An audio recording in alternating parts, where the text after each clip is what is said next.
Thank you, everybody. Actually, I'll be the moderator today. Ani's a little shy today, so I'll take over. Um, Las Vegas. What happens in Vegas stays in Vegas. And I hope that's true because for the last 3 days, I think I've walked 100,000 steps. And I hope my back pain stays here because I'm not taking it back to Dallas with me. But thank you, everybody. Thanks for your time. My name is Anurag Ranjan. I'll be the moderator today. And I think it's pretty fitting that we end this conference talking about talent, because let's be real, with all the AI and technology advancements, it's the human element, it's us that are the backbone for transformation. So today's topic is talent crunch, addressing skill shortages in the age of technological advancements. So that's what we're going to be discussing here, and we're going to keep it very open, very interactive. Please feel free if you have any questions. It's a broad topic, talent. So if you have any questions, please do reach out. So let me introduce our talented panel here. We all have a diverse background. We come from all over the country, I think. So I'll start by introducing myself. My name is, like I said, Anurag Ranjan. I'm a business development manager with Iconma. We are a technology and professional services company. We focus on technology solutions as well. Over the last 5 years, I've been fortunate enough to be leading our data services practice. And I've been fortunate enough also to have worked with a lot of entry-level professionals along with experienced, seasoned professionals as well. So I've seen the journey go from entry-level to mid-level to experience, and there's definitely patterns that I've come across that we'll definitely get into as we get going here on our panel here. But our focus also with Iconma is not on the short-term goal with our employees, it's on the long-term goal. We do a lot of investments, we keep it very interactive with our consultants as well. So that's a little bit about myself, and I'll pass it over to Ani. So I'm working in Reka AI, which is a foundational model company in partnerships and sales. We are a startup which is funded by NVIDIA, Snowflake, DST Ventures. Series A, maybe around $180 million. And now we are moving on to agentic solutions for a complete vertical AI stack. Going on to Erica. My name is Erica Hansen. I am the founder and CEO of the Wisdom Collective, LLC, and its surrounding companies, one of which is Accounting Transformations. We do fractional work, project work for accounting, also large transformation projects to help with scaling and distressed companies and turnarounds. We have recently launched a construction mastermind to teach business owners how to start scaling so that they can address, I'm in Los Angeles, so address some of the fire issues that we're going to have when everybody gets permitted at the same time. So we're also launching later this year in talent an accounting portal to help young accountants start getting a good base to build on to become the utility players that the world's going to need today. So, thank you. Good afternoon. Name is Frederick Red. I'm vice president of Paco Group, an engineering services company out of New York City. We work on mega projects.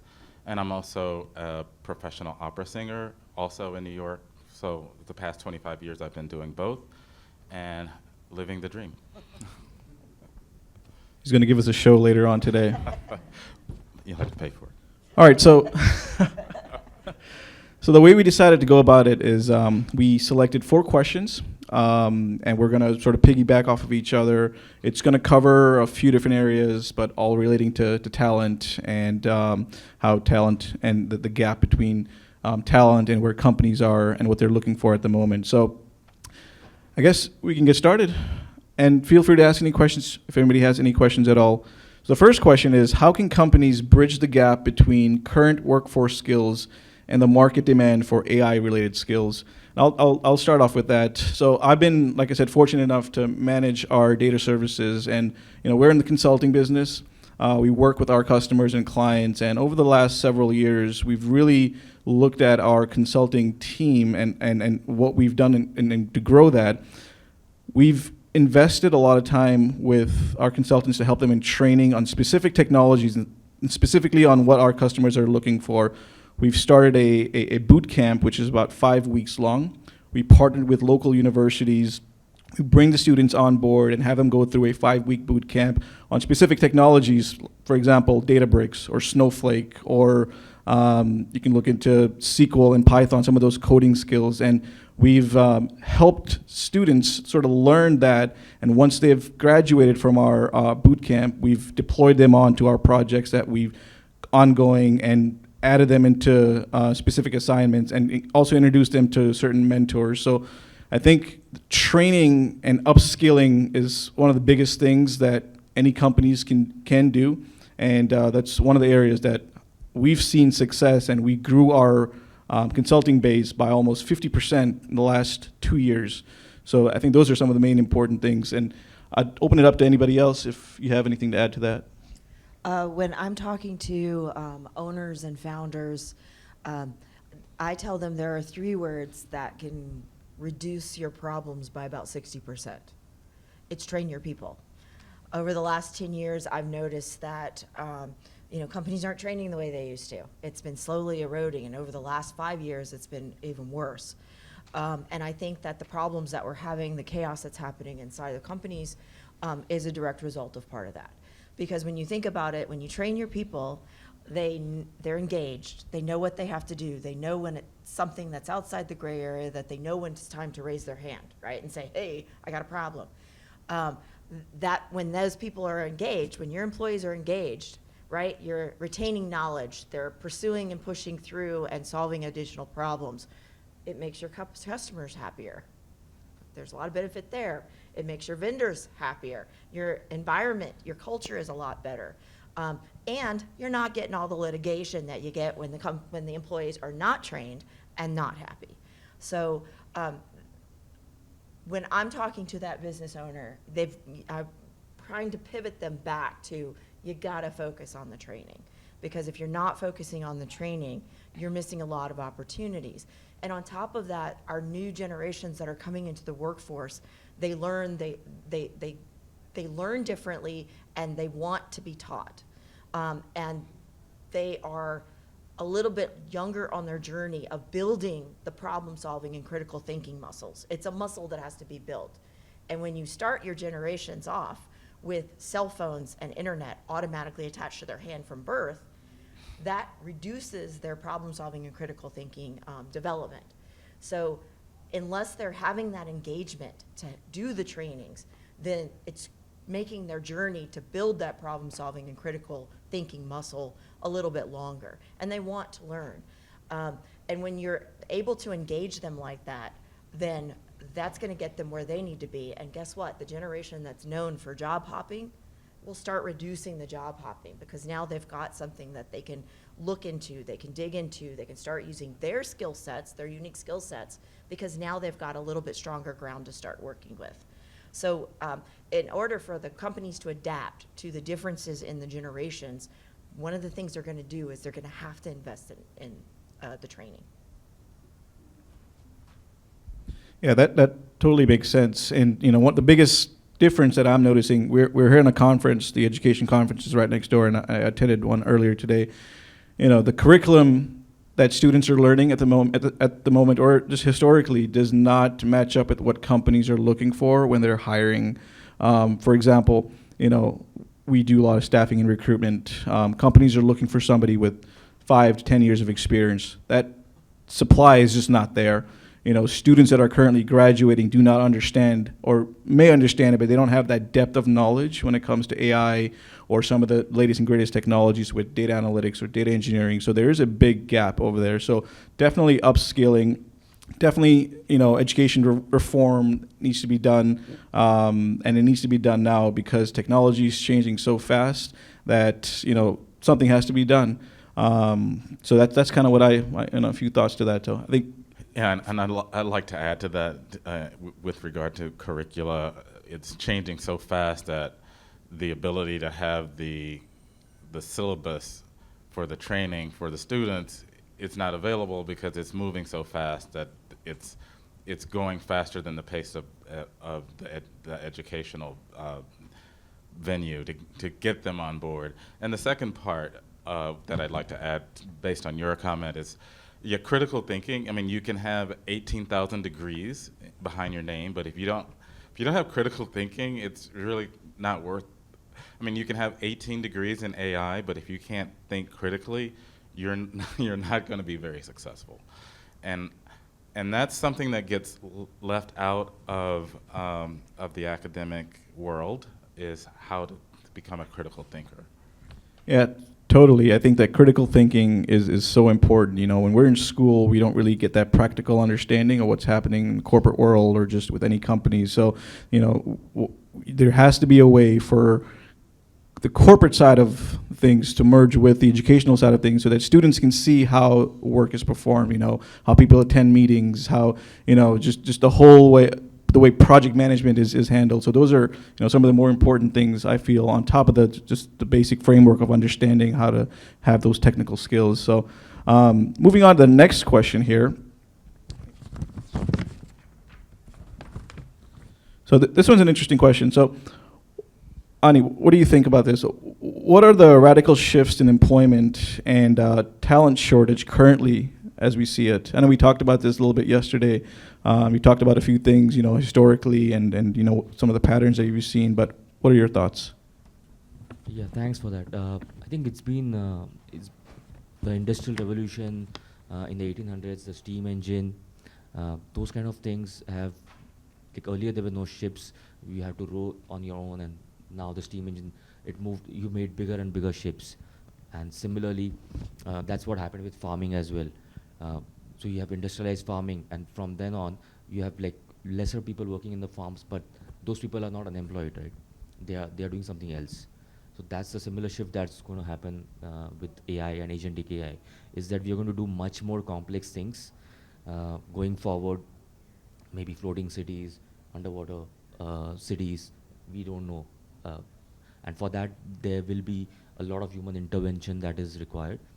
And we have to work together with agentic AI software as well as the robotic revolution that is coming around. So that's what I feel. So unemployment is not a question right now, because there's so much work still to be done for the next 5 decades, at least. Definitely, and I feel like there's a mismatch with skills. What were, you know, 5 years ago, what will be in the next 5 years. But Eric, what do you think about, you know, COVID and how that has impacted the workforce? And we talked about this yesterday. You know, a lot of folks that started working remotely are now being asked to come back to the office, and you know, some of the skills that required to be in the office, you know, interacting with people, you know, interacting with your manager, with your boss, your VP, and all that. Like, how have things changed because of that? So picture this, to answer this. Picture this. You are a Gen Z, or, you know, you just graduated. It's 2020. You just got a new job. And guess what? Everything's shut down. So now the company that you're at is now scrambling, because they've never had to do this before, just like everybody else. Now they're scrambling to make everybody remote. Now, fast forward to your actual career. Let's pull it back, right? Because there's a couple, maybe Gen Z, but most of us are a little bit more longer in the tooth. So think about when you started. You weren't starting remote. And think about all the benefits that you had by being co-located with your manager or your counterparts in your group. Right? You had the ability to ask those questions directly. You didn't have to schedule a Zoom meeting to do it. You picked up the phone because that's the way we communicated back then, right?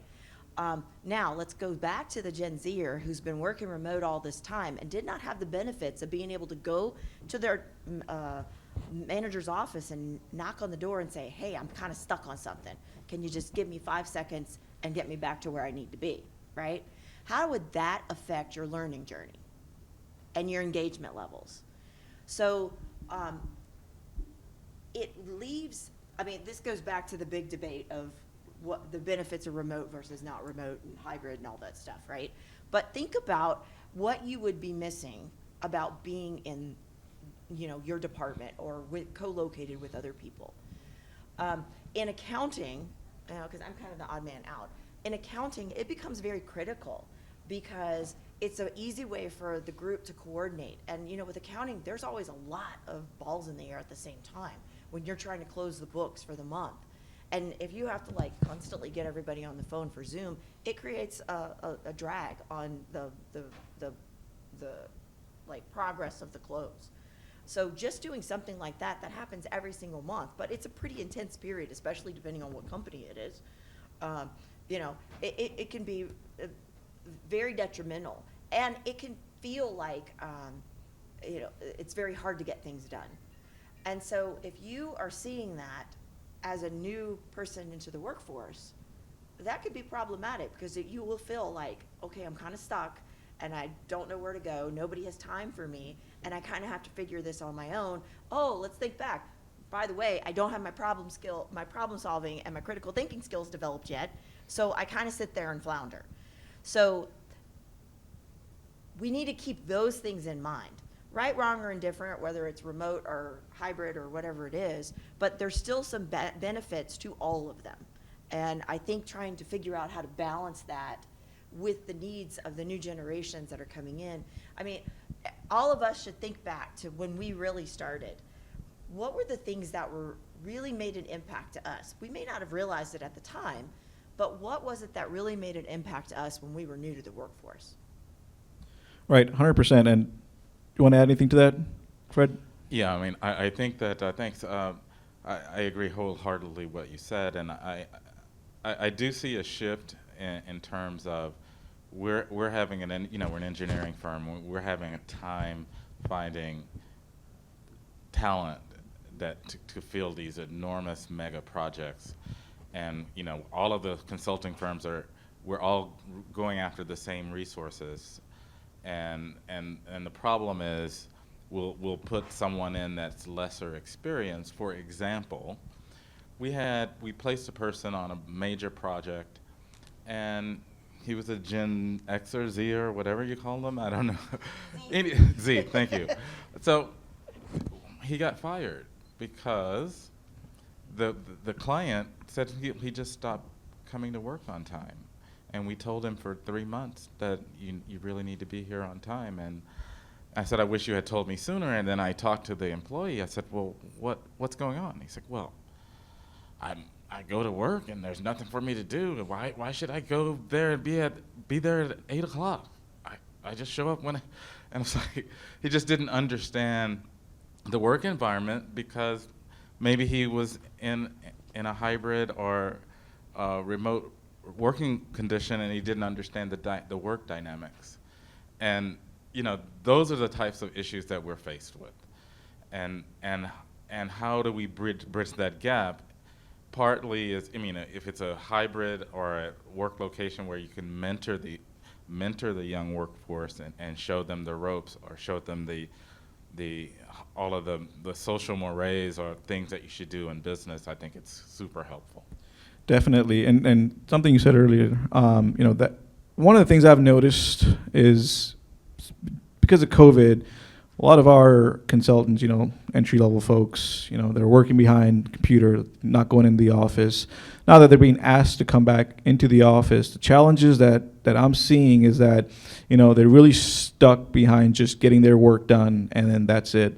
Being a consultant, you're there to provide advice to our clients. And the two words that I always tell our data analysts and our consultants is that be proactive and take initiative. That's how you'll find success over your career. You got to be proactive in meetings. If you come across a problem where you find that you may have a solution, it doesn't have to be right or wrong. Just speak up. And that's a skill that that is important, is to sort of speak up or have the ability to convey your thoughts, and then take initiatives too. If you know that your workload or your bandwidth you could have a little bit more. You try to take a little bit more initiative, because in that way you'll gain some more experience in the short term. At the same time, you'll look good too, in front of your client. So those are two words: being proactive and taking initiative. Well, I think that not everybody understands the value of a consultant, and not everybody's cut out to be a consultant. Let's just put it that way, right? Definitely. Because consulting is not about just the task list, right? It's advisory. And, I do a lot of like transformations, and I do a lot with like distressed companies. So when we come in, no matter how much due diligence we do on the front end to find out what's happening, when you get in and you pop the hood, you're like, holy crap, what is going on here? And it could be anything like staring you in the face right away. And they can throw anything at you, and you have to be very quick on your feet. You have to be able to address it and pivot when needed. And I could be coming in to help with accounting, but there's a severe operational issue that is impacting the accounting transformation. So that has to be addressed. So you have to get up to speed really fast, even though if it may not be in your forte. So you have to be prepared for that. Or you have to have a network big enough to say, oh, I got to bring somebody in now because I don't know what to do. Definitely. I think you have to be agile. You have to be able to adapt. You have to be able to transform. You have to, just keep getting better at what you do. No matter if it's, professional, or if you're an athlete, or if you just have personal goals, you just got to keep having that mindset to just keep getting better. And in consulting, like you said, not everybody can handle the stress of being a consultant, because you really have to, be the forefront and advise your clients every step of the way. So our third question, I think Erica, you can take lead on this. What is the current state? We kind of talked about this a little bit, but what is the current state of academics in getting the talent ready for the industry, especially right now? Yeah, so I've been inside academia as an adjunct professor in the math department before for like 10 years. I'm also on a board of a charter school in the LA area that has 3 charter schools, they're elementary and middle school. So I keep an eye on it from all angles. But one thing that's happening in accounting, there's this crazy evolution happening in accounting right now with accountants. And there's increasingly very unhappy accountants. So we're having a mass exodus of accountants, which means talent is getting very, very scarce. Good talent is getting very, very scarce. On top of that, we've got another perfect storm going on with college enrollment in accounting programs is down significantly, which means we're going to have a CPA shortage coming.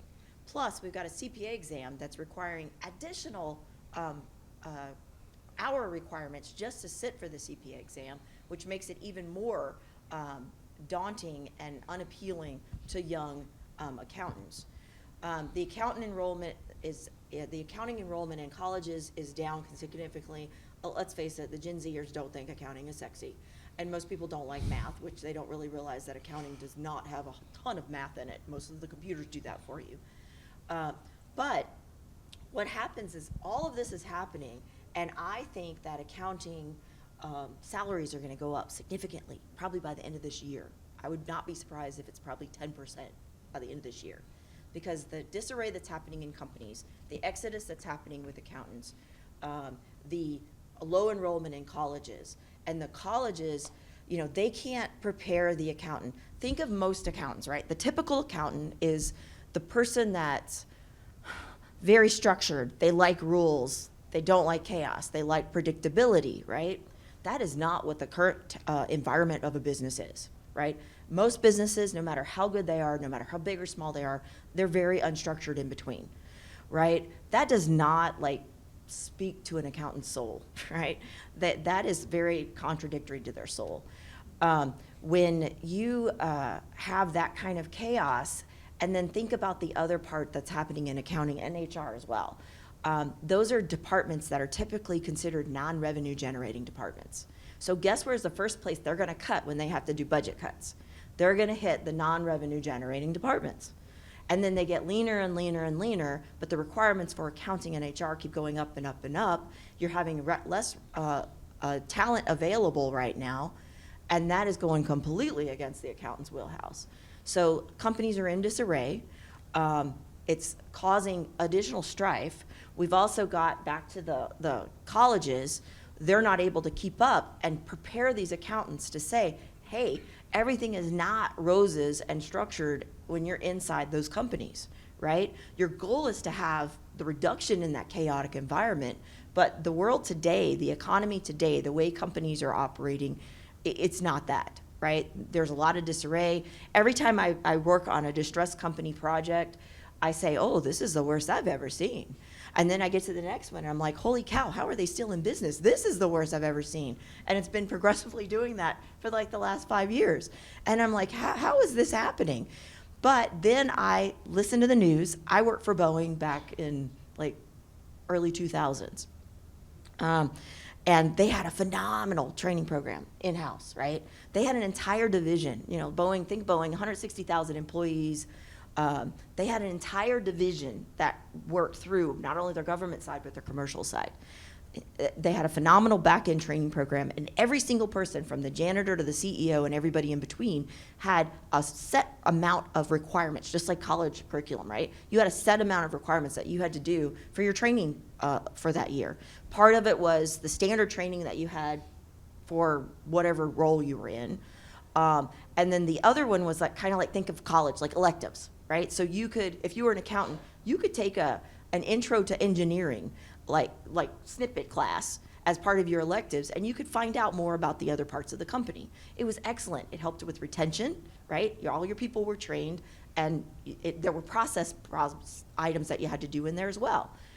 Well, before I left, that was around 2013, they started reducing their headcount in their training program, started reducing it. And over the next 10 years after that, they continued to do that. Fast forward, last year, how often has people seen Boeing in the news lately? Raise your hand. Yeah, it's not good, right? That is not the same company that I worked for, right? They wouldn't have allowed those things to happen because the processes were in place, the training was there. I think it's a symptom of, part of it is from the training changes, right? All right, let's think about last year. How many were affected by the global outage in Microsoft, right? Remember that? Let me tell you what happened there.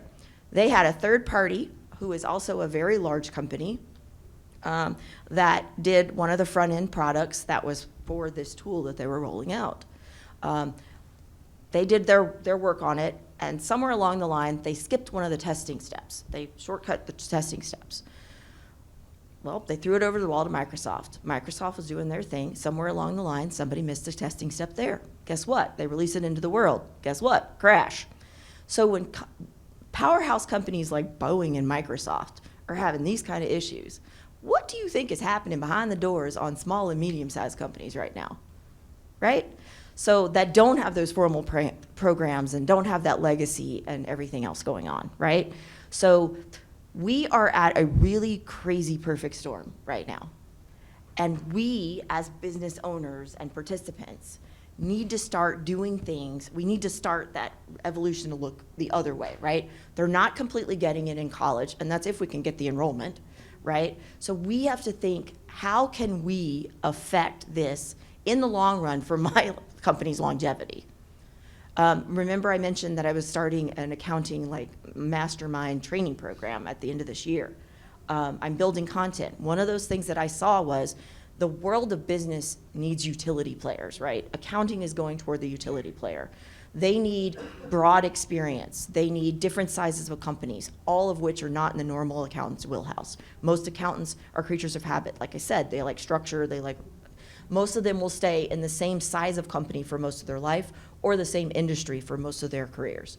So doing that, you have less of a utility player. But then you've got the crazy accountants, some like me, that are running toward the fire, that are taking these crazy projects that go across industries.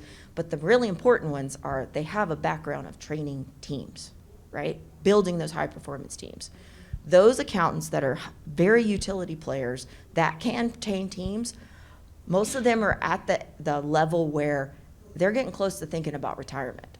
So in order to pull them in to create, order out of your chaos that's happening right now and to train your teams and get you set up for scaling and everything that's coming in, you're going to have to entice them to say, it's more important for you to do this for me than it is to go into retirement. It's going to get very expensive. But that is the way the world is going.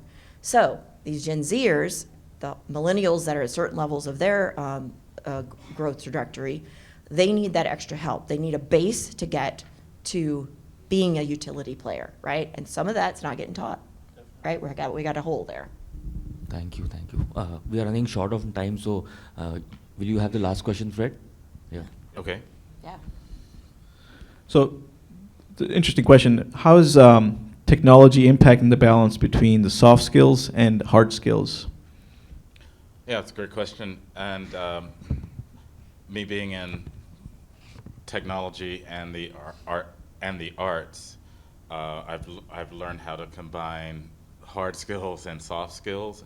And what needs to happen in the shortage of the skill shortage is that the new generation, they need to develop their soft skills, having emotional intelligence, being able to read a room, being able to convey your ideas, develop those communication skills. And that doesn't happen by doing technical things. So what I advise the people that I mentor is, hey, take a class on comedy, take a class on learning how to play a guitar or play the piano, or take acting classes. This heightens your soft skill ability and ability to have emotional intelligence, be able to influence others, which gives you better leadership skills, which gives you better, if you want to be a C-suite player, you have to have these skills honed. So that is the best way that I advocate to help the younger generation to develop those soft skills. Don't type it. Say it. Well, that's a good one.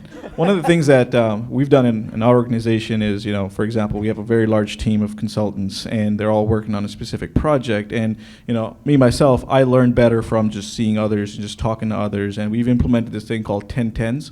Every 10 days, it's 10 minutes of time with somebody that reports to us. So that's really been helpful because they have the ability to ask us any questions. They have the ability to shadow us for 10 minutes during any specific meeting or any particular sort of work that we're doing. And that's really shown them some of those soft skills that we've implemented to become leaders in our organization. And I think that's been really helpful so that they can see it from the front, how it's being done with our executive team. So, for example, the VP of our company may have 10 minutes for every 10 days with somebody that's entry level. That's been really impactful from what I can see at the moment. So that's something that we've used. I think we are almost short of time here. Any questions from anybody from the audience? Okay, it's almost happy hour time. I would like to say that you have been a great moderator. Thank you, Yep. honey. Well, thank you, Ani. We just met the other day. I feel like we could be best friends. But just, a few closing remarks here, and I think just a couple of takeaways is that, upskilling is the most important thing for anybody, whether you're entry level, seasoned veteran at your work. Technology is changing so fast that you have to be able to upskill, you have to be able to adapt. Partnering with the educational institutions, I think there has to be a bridge between the corporate side of things and the educational institutions to kind of show them what the real world is looking like and add that into the curriculum. And then don't just focus on the hard technical skills. Soft skills are probably just as important as some of those technical skills are. And then just my personal advice is just think big. Anybody, especially entry level that's coming in, I think they need to start thinking big, especially with a lot of AI tools. It is a little scary, but I think folks need to use those tools to think a little bit bigger. And I think that'd be really impactful on their career as well. So I think we'll leave it at that. Do you have anything else to say? No? Okay. All right. Well, thank you so much. We're going to wrap it up here. Thank you so much for your time, and hope everybody has a safe trip back home. And enjoy Vegas. Thank you.